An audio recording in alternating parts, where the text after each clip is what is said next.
দিনৰ আধাখিনি সময় লাইনত থিয় হৈ 1 কেজি চাউলত পালোঁ আধা কেজি শিল। মই ক'লোঁ এয়া অন্যায়। সিহঁতে ক'লে মই হেনো মাতাল।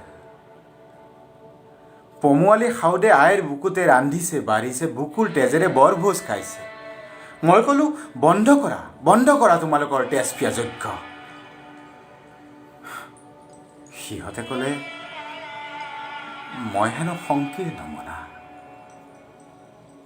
ৰজাঘৰীয়া শগুনবোৰে আইৰ হাড় আৰু ছালৰ মাজতো বিভাজন আনিছে। অৱশিষ্ট দেহাতিৰে মই চিঞৰিলোঁ, হেৰা গৰখীয়া, বজাই দিয়াচোন খং শিঙা তোমাৰ।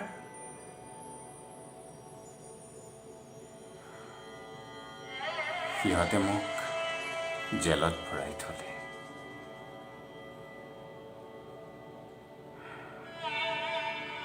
ওলাই আহিলোঁ মই।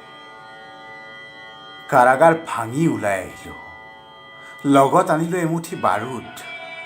হোচিমিনৰ দেশৰ পৰা, মেণ্ডেলাৰ দেশৰ পৰা, ফিডেল কেষ্ট্ৰৰ দেশৰ পৰা। আনি ছটিয়াই দিলোঁ মোৰ স্বদেশী প্ৰাণত। গজি উঠিল ৬,০০০ চকুৰি যুঁজাৰু সৈনিক। সিহঁতৰ খোজৰ শব্দত কঁপি উঠিল কাৰোবাৰ ড্ৰয়িং ৰুমৰ খিৰিকী, কাৰোবাৰ বুকুৰ নোম আৰু ৰজাঘৰীয়াৰ মণিকোট। জীৱন মানে নহয় মাথোন এটি ৰংচঙীয়া পোহৰ, নাইবা মধুচন্দ্ৰিকাৰ এটা গোলাপী নিশা। মোৰ সেই বন্ধুজনক সেইদিনা হঠাৎ আকৌ লগ পালোঁ। হাতত মুখাগ্নিৰ জৰাতি লৈ সি আহি আছিল উল্কাৰ বেগেৰে। সঁচা জীৱনৰ পথ বিচাৰোঁতে মই তাক আগতেও বহুবাৰ লগ পাইছিলোঁ।